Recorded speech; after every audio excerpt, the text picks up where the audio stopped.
Sandow type reactor. So இதுவும் ஒரு nuclear reactor தான். ஸோ நமக்கு நியூக்ளியர் ரியாக்டரில் கோர் இருக்கும். கோரில் தான் ஃபியூல் வந்து ஸ்டோரேஜ் பண்ணியிருப்போம். ஸோ நியூக்ளியர்னாலே நமக்கு தெரிஞ்சது தான். நியூக்ளியர் வெடிக்கும் போது அதிலிருந்து அதிக ஹீட் வந்து வெளியே வரும். ஸோ அதிக ஹீட் வெளியே வரும்போது நம்ம அந்த ஹீட்டு எல்லாத்தையுமே நம்ம யூஸ் பண்ணுற மாதிரி இருக்கணும். ஸோ மற்ற நியூக்ளியர் பவர் பிளான்ட் பார்த்திங்கன்னா நமக்கு எல்லா ஹீட்டையும் யூஸ் பண்ணுறோம்னா கண்டிப்பாக இல்லைன்னு தான் சொல்லணும்.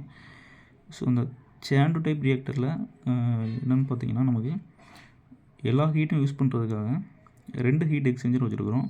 ஸோ அது பாய்லர்னு சொல்லலாம். ஸோ 2 பாய்லர் யூஸ் பண்ணுறோம். ஸோ 2 பாய்லர் யூஸ் பண்ணுறதுனால நம்ம வந்து ஹீட்டை முழுமையாக எடுத்து அதை ஸ்டீமாக மாற்றலாம்.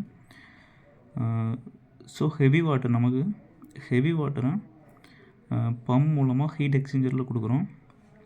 ஸோ அது ப்ரெஷரைசர் டியூப் மூலமாக மறுபடியும் நமக்கு அடுத்த ஹீட் எக்ஸ்சேஞ்சரோட வந்து மறுபடியும் பம்ப் மூலமாக நம்ம ப்ரெஷர் பண்ணி மறுபடியும் ப்ரெஷர் டியூப்பில் கொடுக்குறோம். ஸோ ஹெவி வாட்டர் இந்த ப்ரெஷர் டியூப்பில் போகும்போது நமக்கு ஆல்ரெடி கோரில் அதிக ஹீட்டாக இருக்கும். ஏன்னா ஃபாயில் வந்து நமக்கு ஃபயர் ஆகிறதுனால அதிக ஹீட்டாக இருக்கும். ஸோ அந்த வாட்டர் நமக்கு ஹீட்டை எடுத்துகிட்டு ஹாட் வாட்டராக சேஞ்ச் ஆகுது. ஸோ சேஞ்ச் ஆன வாட்டர் நம்ம சர்க்குலேஷன் பம்பில் கொடுக்குறோம். ஸோ சர்க்குலேஷன் பம்ப் எதுக்குன்னா ஹை ப்ரெஷரை மெயின்டைன் பண்ணுறதுக்கு தான் சர்க்குலேஷன் பம்ப் வந்து வச்சுருக்குறோம். ஸோ ஹை ப்ரெஷர் எதுக்கு மெயின்டைன் பண்ணோன்னா அதிக ஹீட்டை அப்சர்வ் பண்ணுறதுக்கு. ஸோ ப்ரெஷர் மெயின்டைன் பண்ணும்போது ஹீட்டை அப்சர்வ் ஈஸியாக இருக்குது. எக்ஸாம்பிள் சொல்லணும்னா நமக்கு வீடில் யூஸ் பண்ணுற ப்ரெஷர் குக்கர் தான். ஸோ அதில் எவ்வளோ ப்ரெஷர் அதிகமாக இருக்கோ அந்தளவுக்கு நமக்கு வந்து ஹீட் வந்து அதிகமாக இருந்திருக்கும். ஸோ அதே ஃபார்மேட் தான் இங்கேயும். ஸோ அதனால 2 நம்ம சர்க்குலேஷன் பம்ப் யூஸ் பண்ணியிருக்கிறோம். ஸோ அடுத்தது பார்த்திங்கன்னா நமக்கு வந்து ஒரு ஷீல்டு வச்சுருப்பாங்க. 2 பாய்லருமே சுற்றி ஷீல்டு இருக்கும். ஸோ இந்த ஷீல்டு எதுக்குன்னா நமக்கு ஃபியூயிலிருந்து யுரேனியம்லேருந்து ஹீட்டும் வெளியே வரும். அதே நேரத்தில் ஆல்ஃபா பீட்டா காமா ரேஸ் நியூட்ரானும் வெளியே வரும். ஸோ ஹீட்டை நம்ம எடுத்துடலாம். So alpha beta gamma rays வந்து நம்ம வெளியே விடக்கூடாது.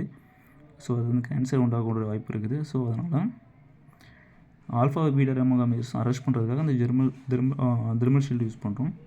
ஸோ அதை சுற்றி பார்த்திங்கன்னா நமக்கு வந்து ஒரு காங்கிரீட் ஷீல்டு இருக்குது. ஸோ இது செகண்டரி சேஃப்டிக்காக நம்ம வந்து காங்கிரீட் ஷீல்டும் வந்து வச்சுருக்கிறோம். ஸோ இந்த லைனில் ஹாட் வாட்டர் போயிட்டுருக்குது. பார்த்திங்கன்னா நமக்கு பம்பு மூலமாக ஃபீடு வாட்டரை நம்ம 2 ஹீட் எக்ஸ்சேஞ்சருக்கும் கொடுக்குறோம். ஸோ ஹீட் எக்ஸ்சேஞ்சருக்கு ஃபீடு வாட்டர் வருது. ஸோ ஆல்ரெடி நமக்கு ஹாட் வாட்டர் சர்க்குலேஷன் ஆகிட்டுருக்கு. ஸோ இந்த ஃபீடு பம்ப் மூலமாக வாட்டர் நம்ம கொடுக்குறதுனால ஹாட் வாட்டரில் இந்த வாட்டர் டச் ஆகி நமக்கு ஸ்டீம் ப்ரொடியூஸ் ஆகுது. ஸோ ஸ்டீம் ப்ரொடியூஸ் ஆகுது. அந்த ஸ்டீமை நம்ம ஸ்டீம் கலெக்டரை கொண்டு ஸ்டோர் பண்ணுறோம். ஸ்டோர் பண்ண ஸ்டீம் வந்து ஃபஸ்ட்டு ஹை ப்ரெஷர் டர்பைன் போகுது. மற்ற எல்லா நியூக்ளியர் பவர் பிளான்ட் பார்த்திங்கன்னா ஒரே ஒரு டர்பைன் தான் யூஸ் பண்ணியிருப்பாங்க. ஆனால் இங்கே நமக்கு 2 ஹீட் எக்ஸ்சேஞ்சர் யூஸ் பண்ணுறதுனால அதிக ஸ்டீம் இருக்கும். அதே நேரத்தில் வெலாசிட்டியும் அதிகமாக இருக்கும். ஸோ ஃபஸ்ட்டு வந்து ஹை ப்ரெஷர் டர்பைன் யூஸ் பண்ணுறோம். ஸோ அதிலேருந்து மறுபடியும் ஸ்டீமை எடுத்து லோ ப்ரெஷர் டர்பைனை ரன் பண்ண வைக்கிறோம். ஸோ இதனால் நமக்கு எஃபிஷியன்சி அதிகமாகுது. ஸோ லோ ப்ரெஷர் டர்பைனில் இருந்து வரக்கூடிய ஸ்டீமை கண்டென்சர் போல் அனுப்பி வாட்டராக சேஞ்ச் பண்ணுறோம். ஸோ அந்த வாட்டரை மறுபடியும் ஃபீடு பம்ப் மூலமாக ஹீட் எக்ஸ்சேஞ்சர் கொடுக்குறோம். ஸோ இந்த ப்ரெஷர்லேருந்து வரக்கூடியது பார்த்திங்கன்னா நமக்கு ஸ்டீம் தான் வெளியே வருது. ஸோ நீங்கள் சொல்லலாம், அப்போ அதே ஸ்டீமையும் வந்து மறுபடியும் நம்ம வந்து டர்பைனுக்குள்ளே கொடுத்து டர்பைன் சுற்ற வைக்கக்கூடாது அப்படிங்கிறது கேட்கலாம்.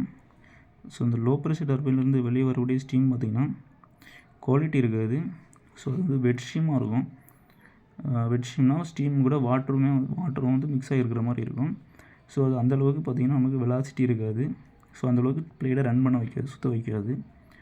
ஸோ அதனால் நம்ம அதை வாட்டராக சேஞ்ச் பண்ணுறோம். வாட்டராக சேஞ்ச் பண்ணி ஹீட் எக்ஸ்சேஞ்ச் பண்ணுறோம். ஸோ வாட்டராக சேஞ்ச் பண்ணுறோம் அப்படின்னா ஸ்டீமை விட வாட்டருடைய ஸ்பெசிஃபிக் ஹீட் கெப்பாசிட்டி அதிகம். ஸ்பெசிஃபிக் ஹீட் கெப்பாசிட்டினா என்னென்னா எவ்வளோ ஹீட் அப்சர்வ் பண்ணுது. ஸோ நம்ம வாட்டராக சேஞ்ச் பண்ணும்போது ஹீட் எக்ஸ்சேஞ்சரில் அதிக ஹீட்டை வந்து இது அப்சர்வ் பண்ணும். அதனால் வாட்டராக சேஞ்ச் பண்ணுறோம் கண்டென்சர் மூலமாக. ஸோ அடுத்து பார்த்திங்கன்னா ஃபீடு பம்ப் யூஸ் பண்ணுவோம்.